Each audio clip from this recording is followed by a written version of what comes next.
Esse é o Infinity Cash número 13 e nós hoje vamos falar sobre contabilidade para MEI.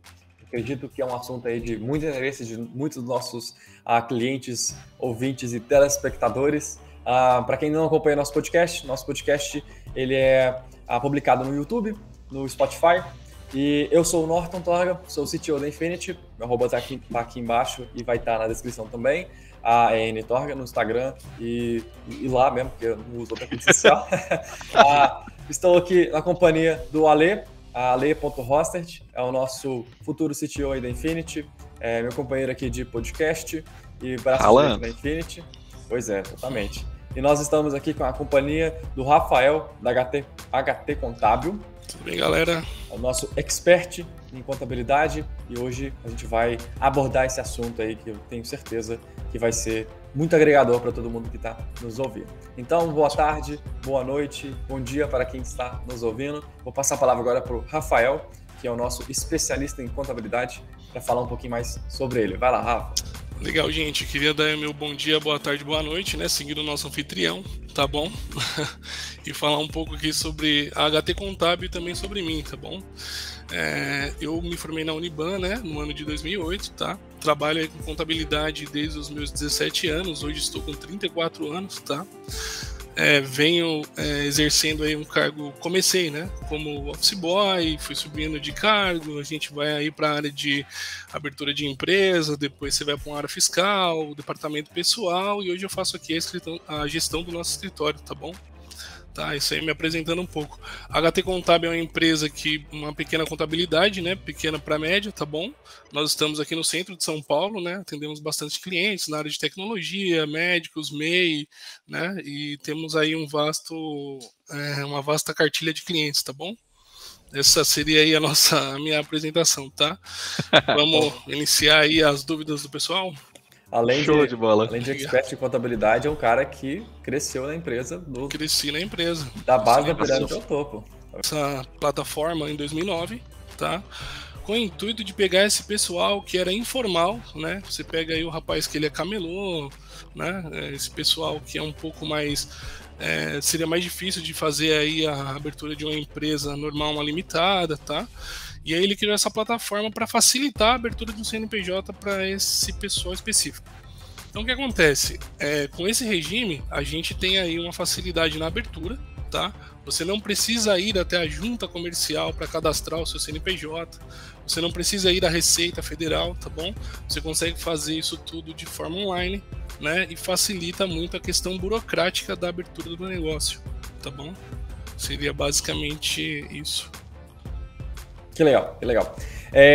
Então quer dizer que o MEI, ele simplifica esse processo, né, desburocratiza, né, corta a linha vermelha da burocracia e Perfeito. Permite que a pessoa consiga então se formalizar, né, como um empreendedor. Então quer dizer que o cara se torna um empresário. Exato. Ele se torna um empresário e aí ele tem algumas vantagens em relação a isso, né? Entendi. Então aí ele pode ser... Eu já fui MEI no passado, inclusive. Comecei com o MEI. Eu acho que eu fui um dos primeiros MEIs aí que, quando lançou, eu me tornei MEI bem rapidinho ali. Eu me tornei principalmente porque o cliente me pedia nota fiscal. E você, como informal, como é que você emite nota, né? Ou você vai lá na prefeitura e emite aquela nota avulsa e paga 10%, 15%, né? Que tem uma taxa que você paga. Ou você emite como MEI e aí você não tem como é que eu vou dizer? Essa obrigação de pagar esses 10%, né? Você paga só a sua tarifinha ali do mensal, né? Que já inclusive... você vai pagar um imposto, né? Exatamente. Que é uns 50, 60 reais. Eu acho que tá sendo 50, 60 reais desde aquela época. Isso, ele aumentou um pouco, mas pouca coisa, né? Você tem aí o DAS quando ele é do Simples Nacional e quando ele é de comércio, tá bom? E ele tem uma pequena diferença. O serviço você contribui para o INSS e para o município, né, que é a Prefeitura de São Paulo, e quando você é comércio, você contribui para o INSS e para o Estado, que é o ICMS, tá bom? Entendi. Olha, tá vendo? Tem uma distinção interessante aí. Isso. Quando eu comecei, o meu era serviço, eu nem sabia disso. Tá. INSS e município, né? O ISS. Exatamente. Eu gostava também do fato de que quando você vira MEI, você tem a vantagem de ter ali o INSS, né? Porque isso tem um seguro-desemprego, né? Se você ficar 2 anos como MEI, não tem uma coisa assim? Então, na realidade, não. Seguro-desemprego não, tá? Mas a gente tem aí a contribuição para a aposentadoria, né? Que por tempo por idade, na realidade, né? Porque é uma contribuição mínima, então você pegaria aí um salário mínimo quando você tiver a idade limite, tá bom? Legal. Então quer dizer que eu posso usar o MEI, então, por exemplo, se eu quiser contribuir para minha aposentadoria ser um informal? Sim, você pode, tá? Inclusive você tem aquele site, não sei se vocês já ouviram falar, o Meu INSS. Quando você faz o acesso nele ali, você consegue visualizar que você contribuiu como MEI, tá? Ele coloca ali para você os valores que você teve de contribuição como MEI. Que bacana, legal. E o bacana do MEI é que te dá essa possibilidade, né, de conseguir ter essa formalização, de emitir nota fiscal também, como era o meu caso, era uma necessidade e tal. Você acaba tendo podendo competir, né, em setores que você não competiria, porque você consegue emitir nota, né? Talvez você credibilidade, né? Credibilidade. Porque se você consegue emitir nota fiscal, você tem credibilidade, você tem acesso também como MEI a uma linha de crédito, né, com um juros menor ali, tem umas questões que você pode usar para se alavancar também. Que legal, cara. Que bacana, porque quando eu comecei o MEI, na época lá atrás, MEI era tipo assim, excluído, sabe? Você não podia abrir conta no banco se fosse MEI, não pode ser PJ se for MEI. Entendi. Na realidade existia, vamos dizer assim, um certo preconceito contra o MEI, né? Pela facilidade e tal, mas isso foi se quebrando ao tempo, né? E vai se quebrando. Tanto que agora a gente vai ter aí também o aumento do limite do MEI e entra nessa questão aí de, né? Que legal, porque hoje em dia eu vejo bancos fazendo propaganda do tipo, você MEI, abre conta com a gente. Isso. Na minha época era tipo, você MEI, sai daqui. Sim, o pessoal tava correndo um pouco dessa área e agora eles estão vendo que realmente o microempreendedor, ele conseguiu se encorpar, né? Porque antes você via ali um pessoal que não conseguia ter um faturamento expressivo. Hoje você tem. E aí, como eles viram que existe esse faturamento expressivo, as portas elas se abrem com mais facilidade, né? Exatamente. Até porque esse pessoal que faturava esse tanto, ele ia continuar faturando no informal. Exato. Assim, é uma forma de trazer esse pessoal e faz essa captação de recurso de imposto, né? Perfeito. A vantagem não é nem só do MEI, mas também pro governo, né? Sim, pro governo é enorme. Imagina o quanto de pessoas que nós temos, né? Trabalhando aí informal. Tínhamos, né? Trabalhando informal, camelôs, nesse tipo de segmento. Realmente muita gente que conseguiu abrir o MEI e consegue contribuir, né? Exatamente. E eu gostava na época, porque eu tive amigos meus que abriam o MEI, e às vezes o cara tinha, tipo, 4 empresas diferentes, só que era só ele na empresa, sabe? Aí ele colocava como atividade secundária, isso é extremamente comum. Aí, tipo, ao mesmo tempo que ele fazia serviço de escritório, ele também era fotógrafo, e ele também vendia alguma coisa. E ele colocava tudo isso dentro do mesmo CNPJ, né? CNPJ. Aí ele só fazia diferença na hora de emitir o comprovante, né, a nota fiscal, para mudar qualquer atividade específica, né, que ele estava prestando. Mas era tipo 4 empresa no mesma pessoa. Entendi. Tem essa facilidade da nota fiscal, né? Você pode mudar lá a atividade que você está exercendo para fazer a emissão, então isso é uma coisa que pode ser feita, com certeza. Exatamente. E é bacana, porque eu imagino que muita gente informal faça realmente vários tipos de serviços. Sim. Às vezes o cara, vamos supor que ele seja... É porque eu não sei exatamente quais profissionais vão poder ser MEI. A gente vai falar isso daqui a pouco. Perfeito. Continuem ligadinho aí no podcast. Mas, às vezes a pessoa ela tem várias profissões. E geralmente quando você está falando do informal, ele tem, né? Tem que ter. É necessidade, né? Quando eu comecei com o MEI, foi por necessidade também. Porque ninguém queria empregar um rapaz tinha 13 anos, 14, eu nem podia ser MEI na época, mas o sistema deixou, então eu fui. E tinha que ser 16 emancipado, uma coisa assim. Mas eu fui na cara e coragem, e eu consegui fazer o processo, aí foi. Legal. E é muito melhor você tendo essa possibilidade, porque eu na época, né, eu era muito novinho na época, eu precisava de um emprego, ninguém queria empregar, nem jovem aprendiz podia, porque mínimo era 14 na época, uma coisa assim. E eu precisava, porque eu já fazia trabalho de design gráfico, fazia trabalho de formatação de computador, Legal. E era assim, uma diversidade de coisas que eu fazia. Eu já fazia site, e cada um é uma atividade diferente, né? Não posso simplesmente colocar lá que eu era auxiliar de escritório, porque tinha várias atividades ali dentro. né? Sim. Então, me deu essa credibilidade, conseguiu fazer com que eu pudesse crescer a empresa. Te cortando rapidinho, é que o MEI ele começa o quê? Como uma renda extra, né? Você Isso. abre o MEI ali, aí ele é uma renda extra, aí como você falou, eu sou fotógrafo, mas eu também edito vídeo, mas eu também... E aí você coloca tudo isso dentro ali dos seus quinais, né? Para você exercer e você conseguir uma renda extra. E aí depois você pega um direcionamento e aí a coisa muda de sentido, né? Exatamente, exatamente. Mas assim, sou muito grato à possibilidade da formalização do MEI, porque para uns que é apenas uma vantagem, para mim foi uma coisa decisiva, porque permitiu que eu pudesse ter essa credibilidade que eu não tinha, né? Principalmente porque pessoa física é complicado, né? A não ser que você seja do agronegócio, que é extremamente comum, ter pessoas, empresas com CPF, né? Uma coisa interessante que eu não sabia. Os agricultores têm essa possibilidade, né, de ter uma empresa no CPF deles. Não é uma empresa, mas eles fazem muita comercialização sobre o CPF. Mas para mim, na época, eu não poderia fazer esse tipo de coisa, porque eu não tinha acesso a nada também, porque eu era menor de idade. Então, através do MEI, eu consegui acesso a coisas que eu não conseguiria por ter o CNPJ. Né? E era interessante porque na época era tipo assim, era Norton Toga, CEO, aí tinha assim, NT Designer. só abreviava o nome assim e colocava outra profissão, sabe? E era legal porque na época eu colocava assim, não, vou verificar com o meu financeiro. Aí tinha um outro e-mail. E o financeiro era você mesmo, né? Só que eu respondi de outro e-mail. Isso era muito interessante, porque eu tinha lá, tipo assim, 4 e-mails no site, sabe? Sei lá, comercial, eu tinha financeiro, não era eu que respondia, entendeu? Legal. Mas é bacana, porque é os desafios que a gente passa, os perrengues que a gente passa. Sim. É o início, né? É o início. A gente tem que galgar um caminho para poder chegar onde a gente pretende, né? Correr atrás dos nossos sonhos e a gente começa sempre assim, né? Exatamente. E eu lembro que a primeira nota que eu emiti era no carbono.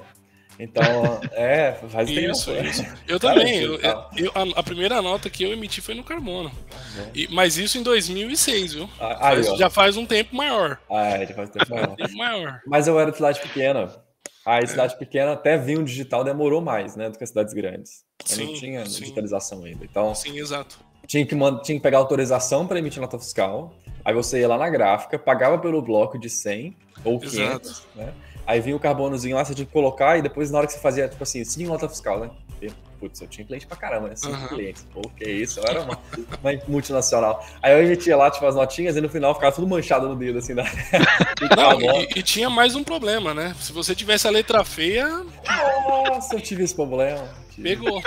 Pegava. Você tinha que pedir a assinatura do cliente embaixo.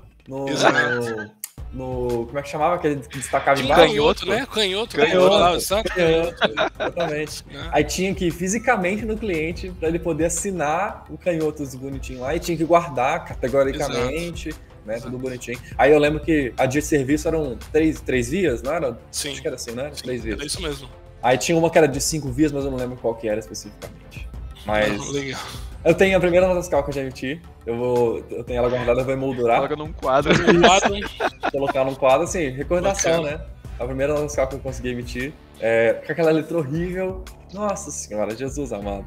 E eu lembro que como não tinha credibilidade nenhuma, eu tive que prestar serviço pro meu cliente, sei lá, uns 6 meses de graça, até ele confiar no meu serviço para eu conseguir emitir a minha primeira nota, entendeu? Legal. Até ele pagar pelo serviço, porque ninguém acreditava em mim, porque eu tinha o CNPJ, mas ainda tinha 13 anos, né? Aí colocava um óculos assim pra poder parecer mais velho. O pior é que nessa época não tem nem barba, né? Porque se tivesse barba já parece um pouco mais velho. Não tinha não. Eu chegava lá e a pessoa perguntava, você tá perdido? Onde foi seu pai? Cadê teu pai? Não, vim vender um serviço pra você. Aí a pessoa não acreditava, eu tinha que fazer o serviço de graça, a pessoa, até ela confiar e falar, pô, o cara tá sabendo o que tá fazendo, né? E aí eu consegui lá meu primeiro serviço na época, tipo assim, cobrando uma mixaria, mas de qualquer forma fazia para poder, pela experiência, para poder aprender, né? Então assim, principalmente quando você é informal, não existe esse negócio de desvio de função, né? Você é tudo. Sim, você é tudo, né? Então você tem que abraçar tudo que você pode. Começo de carreira é isso mesmo. Perfeito. Vambora, vamos seguir frente. Empreender no começo é isso. É isso mesmo, não tem como. Mas agora vamos voltar ao assunto do MEI, e eu acho que até interessante, né, Ale, que a gente fale agora sobre A abertura, né? O Quem que processo. pode abrir? Como que funciona esse processo de abertura do MEI, né? Porque querendo ou não, ok, eu sou informal, mas o que eu faço? Quem que eu procuro? Eu faço sozinho? Como que é? Qual que é esse processo? Tá, vamos lá. Bom, a abertura do MEI, ela se dá diretamente pela internet, né? Como eu disse no início aqui do nosso podcast. Você vai entrar, tem o site lá da Receita Federal, tal, a gente acessa esse site. Você só precisa estar com o seu CPF e precisa também do recibo do imposto de renda, tá? Se você não declara imposto de renda, é importante, precisa do recibo. Com esse recibo você gera um código de acesso e com esse código você consegue entrar para fazer a abertura, tá bom? Lá dentro desse sistema você vai escolher ali os seus QNAIs, né? Que são as atividades que você vai colocar na sua empresa. O QNAI principal, o QNAI secundário. Como o nosso anfitrião acabou de falar, você pode colocar lá uma gama de atividades, né? Para exercer várias funções nesse início, tá bom? Após isso você vai escolher o endereço que a sua empresa vai estar. Esse é um detalhe também importante, tá bom? Muita gente acha que você precisa ter um local físico, né? Você precisa ter um espaço para a abertura dessa empresa. Você não precisa. Você pode usar o endereço da sua casa, tá? Sua residência, sem problema algum. Desde que a sua empresa seja prestação de serviço, tá? Ou meramente um ponto de contato. Você não pode colocar ali em um supermercado, tudo bem? Porque você teria um estoque. Né? Mas uma quitandinha aqui no canto, na prateleira. Só para deixar claro essa parte, a gente não pode ter um supermercado, mas se você for prestação de serviço, tá? Ponto de contato, sem problema nenhum. Fazendo esse procedimento, tá bom? Você tem o CNPJ em questão de instantes. A gente emitindo então o CNPJ, tá? Né? Ele sai, como eu falei, em alguns instantes, questão de 5, 10 minutos, né? Você tira aí. Aí a gente vai para a parte da nota fiscal eletrônica, tá bom? A nota fiscal eletrônica, aí ela já não sai automaticamente. Você tem que fazer um processo apartado na prefeitura, tá bom? Você consegue fazer online. Existe essa plataforma, tá? Você entra no site da prefeitura, faz um cadastro, aí você tem que tirar aquela foto segurando o RG, né, a selfie, preencher alguns dados e você envia isso para a prefeitura, tá? Depois de mais ou menos uma semana, tá? Uma semana e meia, você vai ter aí autorização para você fazer a emissão de nota. Você recebe um e-mail, tá? Você vai cadastrar, lógico, sua senha e aí você vai conseguir entrar para fazer essa emissão.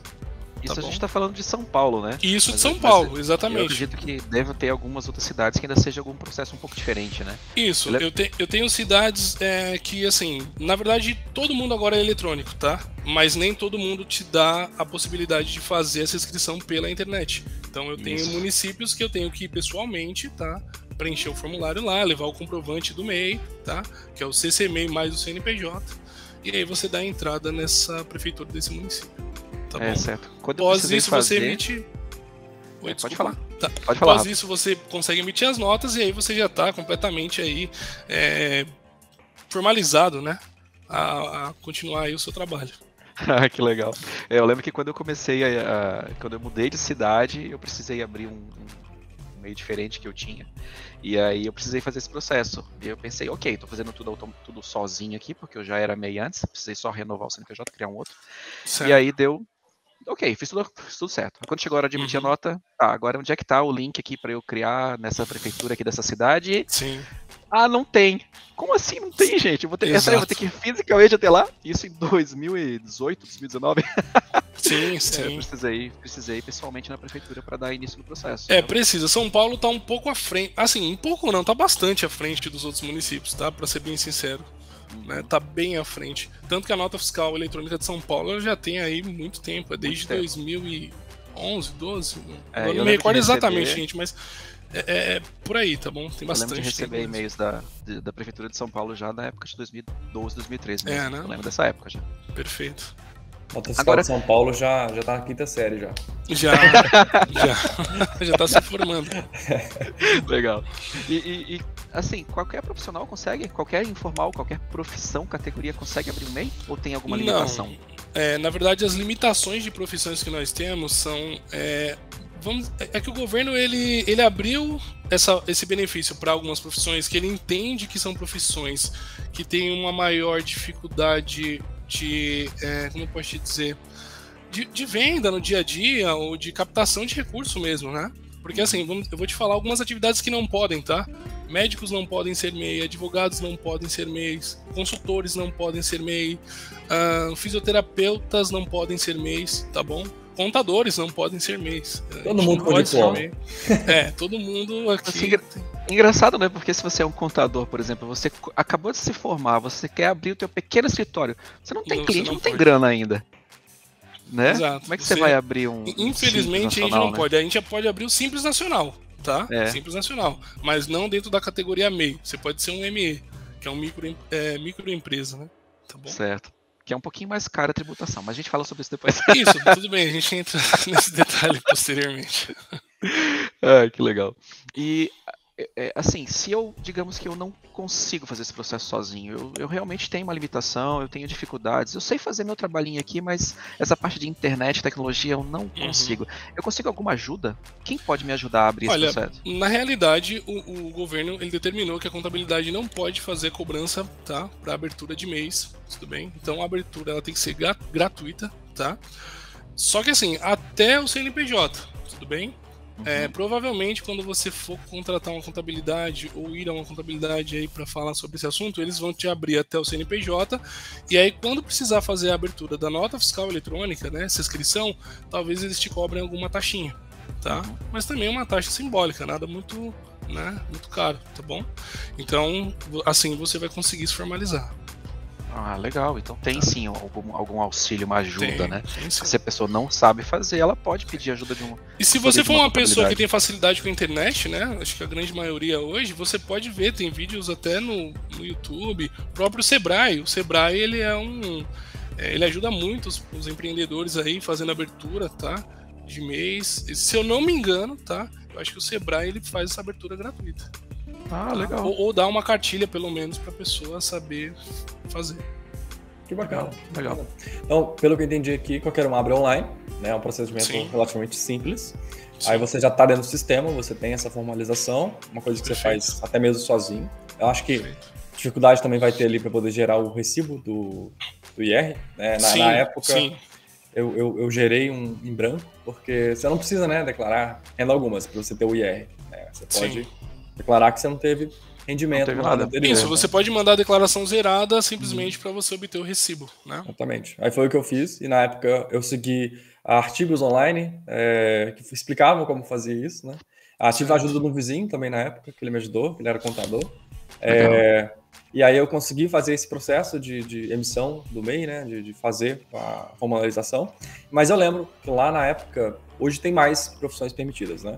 Mas na época eles falavam assim, profissões permitidas pelo MEI são aquelas profissões que não são consideradas intelectuais. Eu achei, assim, muito errado considerar isso, porque eu acho que toda profissão é intelectual, todo mundo tem realmente que dominar uma habilidade a ser um profissional, né, deixar de ser um amador, né, e passar a viver disso, né, mesmo que seja de renda fixa, de renda adicional, né, Perfeito. Porque você é um profissional, você é intelectual sim, mas o governo entende que aquilo que requereu muito estudo de forma formal, né? Igual você comentou, um médico ou algo do tipo, que a pessoa ficou anos na faculdade, aí já não considera como sendo uma pessoa que precisa da ajuda do MEI.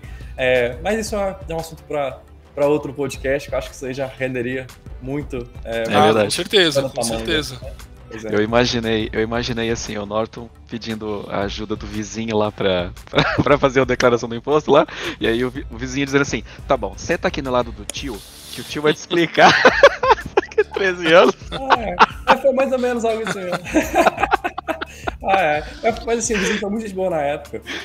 E me ajudou nesse processo, e era um processo relativamente novo. A gente meio que aprendeu junto também, porque eu acho que ele tinha feito poucas aberturas de e-mail, porque na época ainda era muito recente mesmo. A gente tá falando de 2010, se eu não me engano, 2010, 2011, algo assim, nessa época. Então, tipo assim, tinha 2 anos de e-mail, coisa muito... Sim, era bem novidade mesmo. Muito recente, muito recente. E eu só Nessa época não tinha nem certificação digital, tá? Isso. Não tinha. É por isso que eu consegui abrir, porque eu nem idade eu tinha, porque o sistema ainda estava beta, ainda estava em teste, né? Eu fui lá um dos cobaias do projeto do MEI.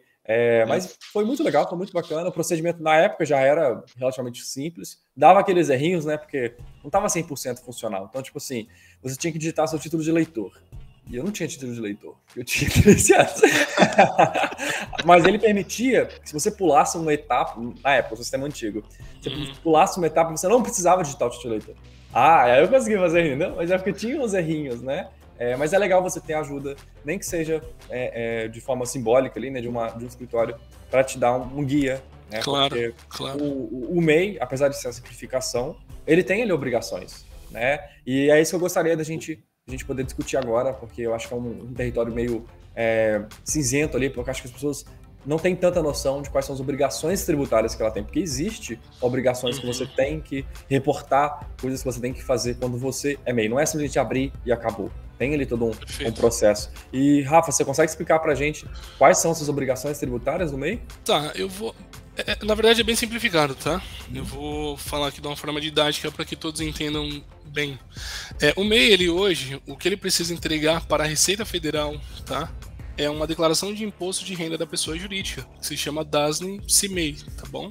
Ela é entregue no ano subsequente, né? Então, por exemplo, se nós estamos aqui em 2022, teremos que ter entregue de 2021, tá? Ela abrange o ano calendário anterior, tudo bem? Essa é a maior obrigação do MEI, tá?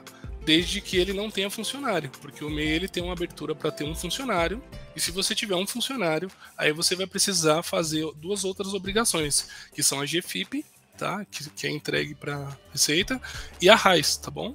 São essas duas outras obrigações. Basicamente, é isso, tá bom? Fora isso, você não precisa se preocupar. Agora, uma coisa que é importante, e aí vai abranger até imposto de renda e algumas outras coisas, mas que é legal citar aqui, é que assim, ó, você abre sua empresa e é importante você saber o quanto você está ganhando com ela. Não misturar a pessoa jurídica com a pessoa física, certo? E quando você tem uma contabilidade, você consegue fazer esses lançamentos contábeis e ter realmente ali na sua mão o que você está ganhando ou não, tá? Com o balanço, com o DRE. E lembrando que também no final do exercício é gerado um informe de rendimento, tá? Nesse informe de rendimento ele vai o seu lucro, tudo bem? E esse lucro, você vai lançar ele na sua declaração de imposto de renda da pessoa física, tá? E o que acontece? Existe uma regra que é a seguinte: se você tem contabilidade, o seu lucro, quando você lançar na sua declaração, ele é isento e não tributável, tá bom? Então você não vai pagar imposto novamente, porque você já recolheu o DAS no mês subsequente à emissão das notas, tudo bem? Senão legal. você seria bitributado, então você não vai ser tributado lá no IR pessoa física. Se você não tiver uma contabilidade, existe uma regra, um cálculo que é feito, que basicamente metade da sua rentabilidade aí do que você teve, ele vai como isento e não tributável, e a outra metade ele entra como tributável. Na pessoa física? Na pessoa física. Tá Então, vendo? dependendo do valor que você teve aí de faturamento, se você chegou aí a 80 mil, muito provavelmente você ainda vai pagar um resíduo de imposto de renda como pessoa física. Tá? Entendi. E você tendo uma contabilidade, fazendo o seu balanço, tudo certinho, os lançamentos e tendo lá um informe de rendimento, você pode lançar tudo como isento e não tributável e você não vai ter essa bitributação, tudo bem? Aí, Essa é a regra, tá? Essa é a regra. Então aí para quem está faturando perto do teto, né, de 80 mil, já foi mais barato contratar a contabilidade do que pagar o imposto no ano seguinte. Exato. Verdade. E hoje em dia existe uma... O mercado meio que abraçou bem, né, que eu comentei. Então tem bastante contabilidade, imagino que a HT também faça esse processo, né? Sim. Que tem planos mais simplificados, né? Porque a pessoa do MEI, ela é uma pessoa que está começando, né? Então não tem caixa para poder pagar e nem movimentação, né? Porque às vezes o MEI realmente não tem tanta... Ainda é uma ou duas pessoas ali dentro, né? Que é a pessoa que começou o MEI mais um funcionário. Então ainda tem esse porte, né? Esse pequeno porte do micro, né? Então ainda tem essa vantagem. Eu lembro na época, cara, não sei se isso ainda é válido, mas que você pegava 36%, posso estar errado, do valor do seu MEI para você lançar na sua pessoa física. Eu acho que essa regra deve ser mudada, então. Na verdade, não é exatamente 36%. Tem uma outra regra que eu não me lembro agora de cabeça, tá? Mas ela é em torno disso. Você pega uma porcentagem ali para lançar, tudo bem? E dentro dessa porcentagem que você lança, né? Como você falou, uma parte é despesa, uma parte é lucro. E aí você lança lá como rendimento isento não tributável. Só que a regra da Receita, que é o que eu tô te falando, a Receita, ela diz que se você não tiver o contador e você não fizer a sua contabilidade, você tem que lançar uma parte desse valor como rendimento tributado. Então você fica obrigado, na pessoa física, a fazer a declaração de imposto de renda, mesmo que você não tenha renda, né? Desde que tenha o MEI ativo. Não, aí já é outra coisa, tá bom? Se você não tiver renda, se o seu MEI, você abriu a empresa e não conseguiu faturar, tudo bem? Você não precisa declarar imposto de renda. Então legal. Você está isento, porque existe um teto também para declaração. E uma coisa que eu fiquei pensando agora é que é o seguinte, né? O faturamento ele é comprovado pelas notas fiscais. Exato. Né? Mas e se eu tenho uma barraquinha de cachorro-quente, né? Vendo de noite ali na rua, eu preciso emitir nota fiscal para cada cliente que chega aqui no pessoa física mesmo? Bom, a regra é que sim, né? A regra Mesmo é que para pessoa sim. física? A regra é que sim, porque se você não emitir a nota, você está sonegando, né? Você não está pagando seus impostos e posteriormente você pode ter algum problema aí com o fisco, tá? A regra geral é que você emita nota para tudo que você exerça aí, tá? Formalmente no seu trabalho. E na prática? Bom, Porque na prática, o meu carrinho de cachorro-quente ele tem muita movimentação, eu não dou conta. então, na prática, eu sei que nem todo mundo emite todas as notas que deveriam, tá? Mas a gente tem que orientar que seja emitida Sim, da forma correto, correta, né? Existe uma forma de eu fazer uma autodeclaração de rendimento? Existe. Você pode fazer uma declaração sua mesmo de quanto você teve ali e você informar isso para a Receita. Entendi. Legal. Aí a Receita tem que confiar em você. Exato. Até porque o MEI, ele não, a obrigatoriedade do MEI de emissão de nota fiscal era uma coisa muito discutida, né? Alguns falavam que sim, outros que não. A Receita tem alguns artigos que diz que sim, mas alguns diz que não, e aí ficava nessa briga e tal. Porque na realidade, eu vou explicar uma coisa para vocês aqui que é interessante. A Receita Federal, ela não obriga ninguém a emitir nota fiscal. Você sabe quem é que obriga a emitir nota fiscal? É o município. Porque a prefeitura, ela quer o ISS, ela quer a contribuição dela. A Receita, sem nota, ela vai receber de qualquer forma. O Imposto Federal não precisa de nota fiscal para recebimento. Quem precisa de nota fiscal é o município. Sem nota no município não tem ISS. Sem ISS, vai abaixar aí a contribuição da prefeitura. Entendi. Interessante esse ponto que você levantou. Eu lembro, na minha época, quando eu era MEI, que a obrigação de emissão de nota fiscal era para PJ. Para PF não precisava. Mudou essa regra? Depende. Você é uma pessoa física, mas você tem que estar enquadrado em alguma coisa. Você pode ser um profissional autônomo, tá bom? Só que profissional autônomo, você não tem um CNPJ, mas você precisa emitir nota fiscal. Aí a sua obrigatoriedade é emitir nota fiscal, tá? Porque o que acontece? Como que você vai conseguir comprovar uma renda sua para você fazer qualquer trâmite? Vamos dizer que você vai financiar um apartamento hoje, tá bom? Você precisa comprovar uma renda, tá? Como que você comprova se você não emitir nota, se você não tem um registro CLT? Você não tem como comprovar isso, tá? Então, assim, a questão de nota fiscal é muito importante. Eu acho que, assim, ao meu ver, é uma coisa que todos deveriam. Até porque, como eu falei, você quer fazer um trâmite, financiar um apartamento, uma casa, um carro, você vai precisar disso, né? Entendi. E todos nós vamos precisar alguma hora disso, né? É mais um documento de confiabilidade, né? Exato. E é engraçado, porque isso vai de estado para estado. Por exemplo, eu morava em Minas. Lá, você pagava um lanche e tal, a pessoa te entregava o lanche, você pagava e acabou. Aqui em São Paulo, todo mundo pergunta, CPF na nota? Já tem essa cultura. Então, sim. Aí você fica, né? Aí, às vezes eu até vejo alguém perguntando, e por que CPF na nota? A pessoa não é de São Paulo, né? Aí a pessoa tem que explicar, não, é porque tem ali a nota fiscal paulista, e aí você acumula créditos, né? Com o seu CPF, depois você pode ganhar meio que uma espécie de cashback. Né, exato. Você participa de sorteios também, né? Tem sorteios com os valores e tal. Isso começou com a nota fiscal eletrônica, que era aquela do ICMS, né?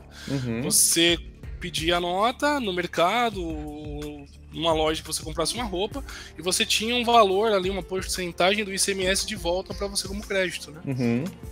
Eu sempre, quando eu era adolescente, eu pensava assim, adolescente não, né? Um pouquinho mais velho, assim. Eu pensava assim, pra eu saber onde eu tô, é só comprar alguma coisa. Se a pessoa me pedir CPF na nota, eu tô em São Paulo. Verdade. E esse foi um meio que o governo também achou de fiscalizar as pessoas, né? Porque se eu tô comprando e eu quero meu crédito, eu vou cobrar a pessoa de fazer o pagamento ali do imposto. Exatamente, é o cashback, né? Exato. Tá legal. Incentivando. Legal. Uma coisa que a gente falou antes, né? A gente falou sobre um limite, né? Então, voltando àquela situação hipotética do meu carrinho de cachorro-quente ali, que agora já não é mais um carrinho, agora é um food truck já. Eu já tenho um funcionário. Gourmetizou. Já gourmetizou, agora é cachorro-quente gourmet, é R$40 já, não é mais 15. Legal. Então, e eu tô chegando perto desse tal de limite, né? Esse tal de teto. Então, quando que é a hora de eu deixar de ser MEI? Ou se eu já deixei de ser MEI e aí a minha empresa piorou, eu consigo voltar? Vamos primeiro para essa parte do deixar de ser MEI, porque eu tô chegando perto desse teto. Tá, vamos lá. A primeira coisa é a seguinte, o MEI ele tem um teto de R$81 mil, tá bom?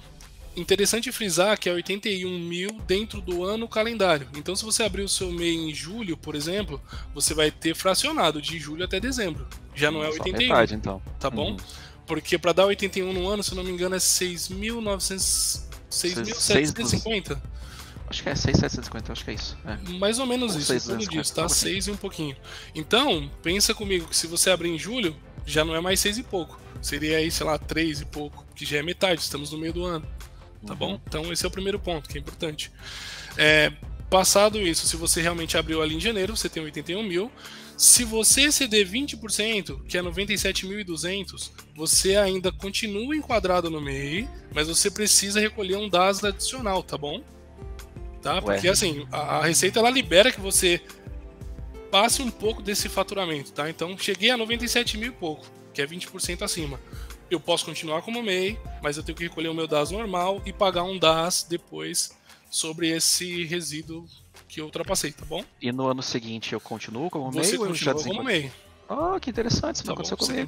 Como MEI. Agora, se você estourar esses 20%, aí você não pode mais ser MEI.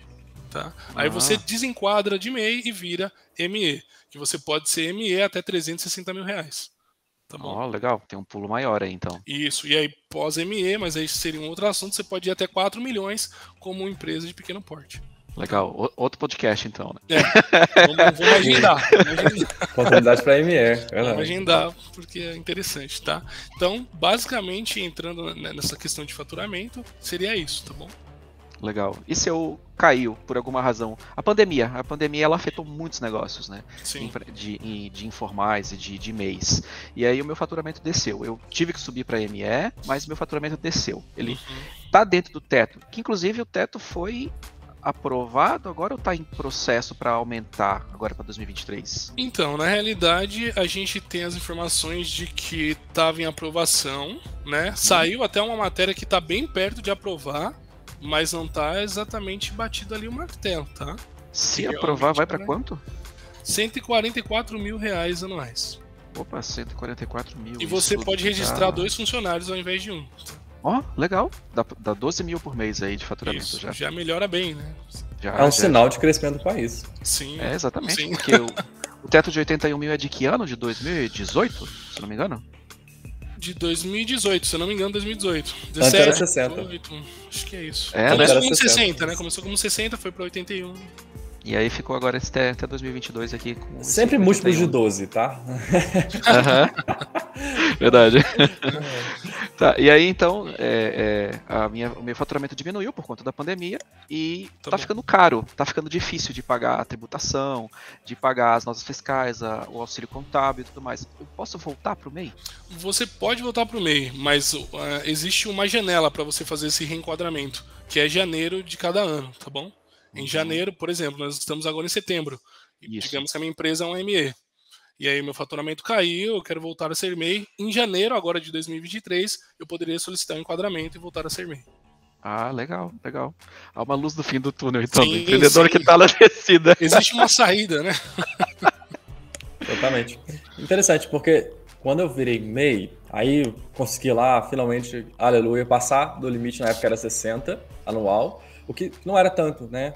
Para uma empresa movimentar 5 mil ao mês ali, mais ou menos, como é que era o limite na época, era razoável, né? Para um empreendedor, não era nada impossível. Até porque era faturamento, não era só lucro, né? Exatamente, faturamento. Só lucro estava ótimo, era faturamento. E aí, passei. Eu lembro do condutor na época falando o seguinte, se você virar ME agora, que era no meio do ano, eu era obrigado a pagar retroativo as notas fiscais como ME desde janeiro. Exato. Então isso existe mesmo, essa obrigação. Isso existe, e se você fizer isso realmente, você tem que pagar retroativo, tá? E geralmente você começa com 6%, né? 6% sobre o faturamento, tá? Quando você é microempresa, serviço, tá bom? Então se eu passei, vamos supor, chegou em julho, aí cheguei nos 81 lá do teto. Eu já sei que eu vou passar até os 20% até o final do ano. Então ali eu vou ter que desenquadrar no meio do ano. Seria interessante você já fazer esse desenquadramento, né? E você já fazer esses recolhimentos, tá? Entendi. Olha, tá vendo? É um ponto interessante a gente considerar. Porque você vai receber uma mordida do leão ali. Exato. Eu lembro na época a gente fez um macete que deve ser errado, não sei. Nem sei se eu posso falar isso no podcast. Mas eu corrijo se é possível. Na época que foi feito é o seguinte, para não desenquadrar e ter que pagar retroativo, porque era tipo, sei lá, outubro ou novembro, que já tava quase acabando, entendeu? Uhum. Aí eu finalizei o CNPJ e abri um novo. Tava errado? Então, mas aí o que acontece é o seguinte, você finalizou como MEI e você abriu como outro tipo de empresa? Com outro tipo de empresa. Ah, tá, pode ser. Porque o que acontece? O MEI, se você encerrar ele hoje e for tentar abrir de novo, só após 6 meses, né? Então tem esse detalhe aí também. Se você tentar fazer essa jogada com o MEI, não vai dar certo. Entendi. Mas então eu fiz certo, né? Você fez certo. Porque ao invés de pagar retroativo, sim, você é uma empresa, abriu uma nova e aí tá tudo certo. Sim. E é uma jogada que pode ser feita. Estratégica, né? Overhaul. Achei um erro na lei.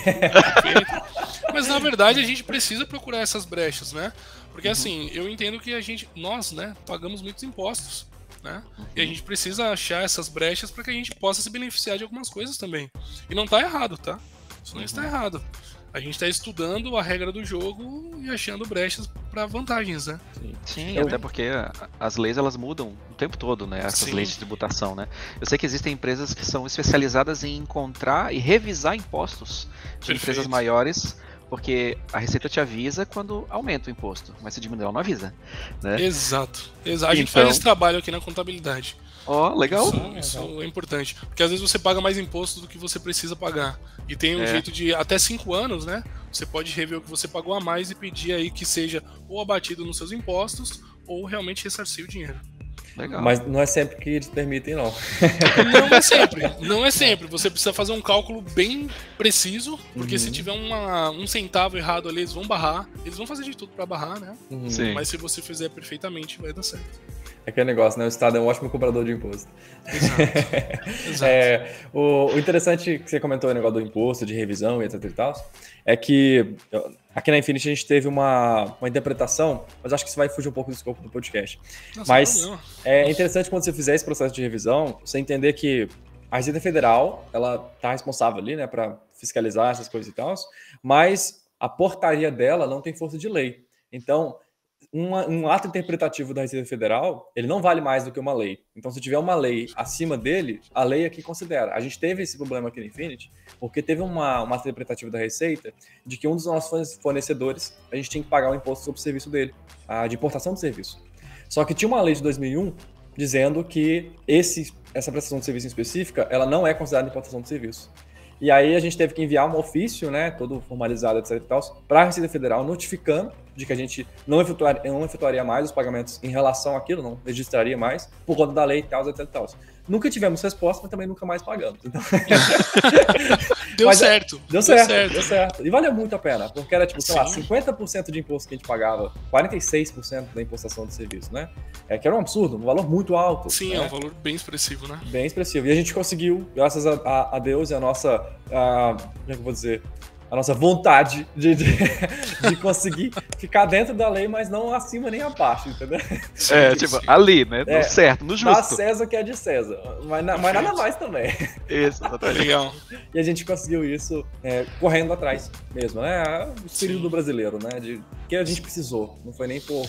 A gente precisa ir atrás de informação, né? Informação, ela abre portas, o conhecimento, ele é maravilhoso, né? A gente precisa procurar sempre isso. Exatamente. E outra coisa que eu queria comentar em relação a esse negócio de imposto, quando a gente fala de revisão, fala do MEI, de receita, etc e tal, é que às vezes a pessoa ela tem medo de abrir o MEI para que ela vai ficar avisada pelo sistema e tal. Mas você já está avisado pelo sistema. Então, se você não declara receita, você não declara imposto de renda e apareceu com o Camaro, não vai bater na tua porta. Sim, não tem pra onde correr. A gente compra tudo hoje com cartão de crédito, né? Tudo cartão de crédito, gente. Tá todo mundo ali, não tem o que fazer. Exatamente. Então, é melhor você buscar a informação, né? Jogar o jogo pelas regras do jogo. Né? Exato. Conseguir vencer a casa pelas regras da casa, né? Igual a gente conseguiu fazer, a gente foi por dentro do manual, né? A gente encontrou ali uma forma da gente não se onerar tanto. E outro ponto que eu queria fazer é o seguinte, é uma coisa que eu aprendi há muito tempo atrás, que quem paga imposto nesse país é pessoa física.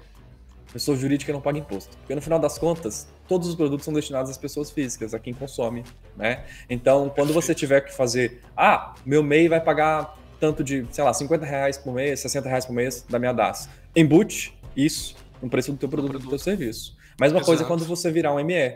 Tô pagando lá 6% que é a taxa mínima. Então, o seu produto vai ter que subir 6%.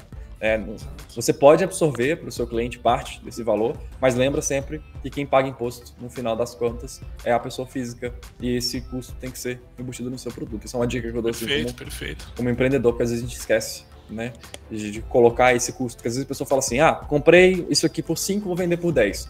Então eu tenho R$5 de lucro. Não é assim, né? Tem que fazer o processo de análise, entender ali o que vai ter de imposto, o que vai ter de taxa de cartão de crédito, o que vai ter de inflação se você vender de 10 vezes e não receber de uma vez só. Então, quando você se torna MEI, você acaba entrando nesse sistema, né? nessa cultura aí de lembrar que você tem uma taxa que vai vir para não sei quem, uma taxa que vai vir para não sei quem, então tem que levar isso em consideração. Perfeito. Né? Então é um ponto importante.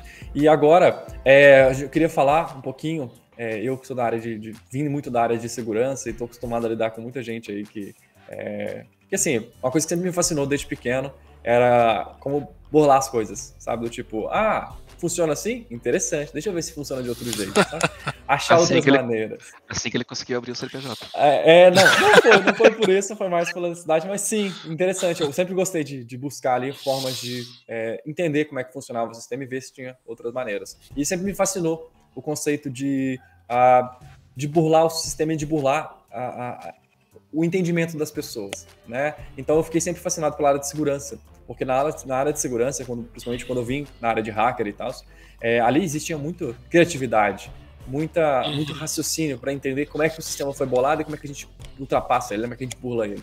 Então, e assim, não sou a favor nenhum de golpes nem nada disso, tá, gente? É só porque eu achei super interessante como as pessoas, elas têm uma inteligência pro mal também, entendeu? E eu, quando trabalhei na área de segurança, eu trabalhei na área de defesa, né? Trabalhei com firewalls, etc. Então, com antivírus, inclusive. Meu nome é Norton e eu trabalhei com antivírus.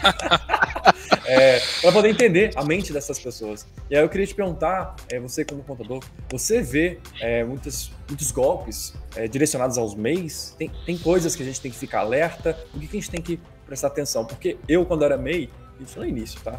Eu recebi e-mail do tipo assim, fulano de tal tem que pagar um certificado, não sei o quê. E aí eu não sabia, eu era MEI, eu não sabia se eu tinha que pagar aquilo ou não. Às vezes vinha um boleto pelo correio e eu não sabia se aquilo lá eu tinha que pagar ou não. Então tem ali existem golpes que são focados no MEI? Olha, hoje ainda existe, tá bom? Só que, assim, são os clássicos. É exatamente isso que você falou. Chega um boleto de um sindicato dos microempreendedores, que nem existe isso, tá? Aí chega lá um valor para você fazer um pagamento. Mas é interessante consultar a contabilidade, né? Se você tem uma contabilidade, manda para o contador, ele vai verificar se realmente tem que ser recolhido ou não, para você poder se desviar desses golpes que podem acontecer. Mas o que eu tenho mais visto realmente é esse de boleto, alguns e-mails. Acho que mais ou menos isso mesmo, tá? Eu não cheguei a ver alguma coisa muito fora de outro tipo de golpe. Tem golpe de empréstimo, algumas coisas assim, né? Mas aí de empréstimo tem pra todo mundo. Não só sim, meio, né? exatamente. Tem pra todo mundo. Chega lá, até a minha mãe é idosa, chega pra minha mãe lá no telefone: a senhora tem um empréstimo consignado aqui. Tem uns golpes que sempre vão ter, né? Entendi. Mas acho que basicamente esses dois que você citou são os clássicos. É uma coisa que ele sai do online, né? É uma coisa no físico, né? Chega um boleto na tua casa, né? Exato. Vai ficar difícil de verificar. Chega. Eu já recebi, assim, fugindo um pouquinho do assunto, eu já recebi boleto de internet falso. Eu já paguei, gente. Vou assumir aqui no podcast. Eu acho que todo mundo já pagou um boleto da falso. net enganado. Sim. Cara, eu recebi muitos boletos da net falso. Eu recebi um e paguei. E é engraçado que às vezes vem num domínio que parece ser o oficial, né? Por exemplo, sei lá, assim, o seu provedor chama ABC, aí vem assim, ABC Internet, ao invés de ser abc.com.br. Pô, abcinternet.com.br e abc.com.br, é difícil você ver que tá errado. Difícil, né? Muito. E o boleto é perfeito, né? O boleto... Pagável, não tem né? o que falar. Funciona. Pois é. E a gente acaba vendo isso acontecendo. A gente vê muito isso na área de da nossa área aqui de hospedagem de sites e tal, que enfim a gente trabalha, é o seguinte, existe essa entidade, né, que é o Registro BR, que é uma entidade válida, é uma entidade oficial para isso, e ainda existe, eu acho que se eu não me engano ainda acontece isso, uma empresa que chama BR Registro. Então eles inverteram o BR no final. E eles mandam um boleto para todo mundo que compra o domínio.com.br.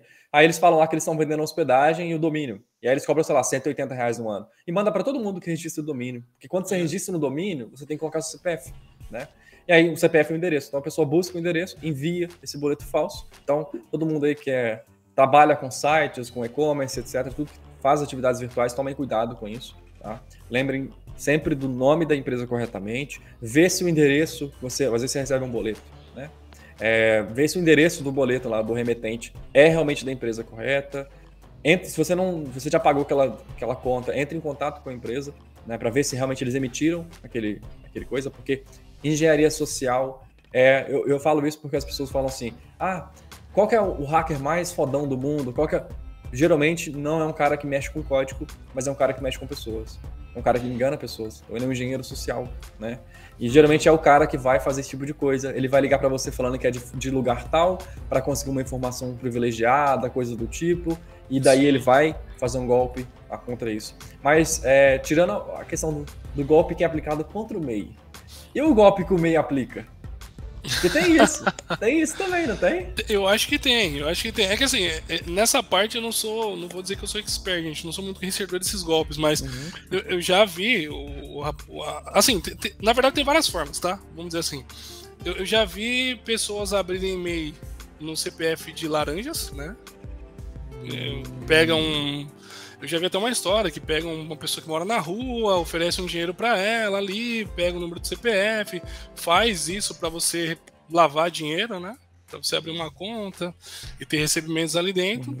Como também tem os MEIs que são picaretas, né? Tem pessoas que oferecem seus serviços aí e acabam não cumprindo com o que tem que cumprir, tá bom? Exatamente. Eu não sei se vocês têm algum conhecimento de alguma também aí. Eu tenho, tenho um conhecimento de e é engraçado, hein? Era uma loja em shopping. Então, assim, imagina, shopping, você já imagina que não tem esse tipo de coisa, que todo mundo ali já é microempresa e tal, já cresceram até acima disso e tal. Mas era uma loja na época, uma loja que vendia sapatos, e eles tinham 4 MEI. Nossa! Um para cada filho da família. Aí eram 4 maquininhas de cartão. Então, assim, na hora que estourava 80 num, ia pra segunda, ia pra terceira. Então, e é difícil pegar esse tipo de coisa. Sim, sim. Porque... Eu ouso dizer que a Receita nem pega. Nem pega. É difícil, é complicado. Eram 4 pessoas, as 4 pessoas estavam dentro da loja, né? Então podia falar assim que era uma sociedade, uma cooperativa ali de 4 MEIs dentro da mesma loja. Mas quem pagava o aluguel era somente um dos CNPJs, não eram as 4 pessoas. Ou eram, não sei. Então, assim, eu ouvi falar e fiquei tipo assim, agora eu entendi por que eles conseguem vender barato. Eles não estão pagando imposto sobre a nota, né? Paga só o valor mensal do MEI, e são 4 MEIs, é muito mais barato do que, imagino que se a pessoa tinha ali na casa, se era 80 mil de teto, ela devia ter quase 300 e tanto de faturamento anual, o que já desenquadraria ela de microempreendedor, né? Já deixaria ela para uma microempresa, não é isso? Sim, perfeito. Então já pagaria ainda mais imposto, né? E ela não pagava nada, porque distribuía... num trâmite desse a pessoa consegue deixar o preço mais baixo, né? Assim, você compete com o seu vizinho de uma forma injusta. Né? Porque você tá fazendo aí um trâmite, né? E realmente você vai sair ganhando. Exatamente. Eu falo até isso com um cliente nosso, que às vezes o cliente chega e fala assim, o que você acha dessa hospedagem aqui? O que é a diferença dela para você? A primeira coisa que eu vou lá ver é se é um MEI. Entendeu? Porque é uma empresa e setor de infraestrutura, principalmente de sites, você tem que tomar muito cuidado. Porque não que seja errado você ter uma empresa de hospedagem como MEI. Mas se você é uma pessoa só, provavelmente você não vai ficar 24/7 atendendo as pessoas. Né? Então a pessoa fala assim, por que a Infinity é mais cara que empresa tal? Aí você vai olhar para a empresa tal, a empresa tem muitos clientes, mas é MEI até hoje. E não emite nota fiscal para todo mundo. E aí, assim, na minha opinião, é um picareta. Né, porque não está com suas contribuições em dias. A qualquer momento a Receita Federal pode literalmente fechar a empresa deles, né, pode ir lá e acabar com tudo, né, e o cara perder o site dele e tal. Então a gente tem que ficar atento, né, para todos esses detalhes. Então a minha dica é confere, principalmente quando você vai comprar alguma coisa, você fala assim, será que essa loja é confiável? Você vai lá no Reclame Aqui. Dá uma olhadinha lá. Dá uma olhadinha também no CNPJ, vê se a pessoa realmente é uma pessoa que tem crédito, porque às vezes a pessoa busca CNPJ, no CNPJ tem nada. Mas às vezes a pessoa que é dona do CNPJ tem. Então confere na loja se o dono da loja não é um picareta. Porque às vezes o cara ele abre um MEI, aí ele fecha, abre o outro 6 meses depois para limpar o nome do CNPJ dele e aí ele vai criando várias lojas falsas. Então fica esperto. E é legal porque o MEI geralmente na razão social tem o CPF da pessoa, né? O nome completo. Exato, é o nome do CPF, né? Exato. Então busquem, investiguem, façam aí o trabalho de detetive que todo brasileiro tem que fazer, porque a gente nasceu nesse país, não tem como. Todo mundo quer dar um jeitinho, né? Todo mundo quer dar um jeitinho e não pode. Só que aquele negócio, né? Eu vi isso um tempo atrás também. O mal do malandro é achar que só a mãe dele fez cara esperto. É verdade. Boa. Verdade. E é isso que eu fazia muito quando eu trabalhava com cara de segurança. Ainda trabalho um pouco, mas quando eu trabalhava na época, era tipo assim, vamos ver o que esse cara fez, né? Vamos ver como é que foi. E às vezes eu fico impressionado como é que a criatividade das pessoas vai, tipo, fazer 4 meses, né? E difícil de pegar esse tipo de coisa, né? Até para provar mesmo na justiça, porque eram 4 filhos. Pode ser que cada um vendesse um tipo de sapato. Então tem toda uma tem toda coisa ali, né? Assim, foi muito bem bolado, né? Foi muito bem bolado. Bem bolado, os caras são espertos. Bem bolado. Então, não tem jeito, né? Tem que ficar com o pé atrás. Mas o MEI, ele veio para... Né? Eu acho que qualquer coisa, né? O MEI acaba sendo uma ferramenta, né? E qualquer ferramenta ela pode ser usada para o bem e para o mal. Né? Assim como você pode usar uma faca para cozinhar, você pode usar para matar alguém.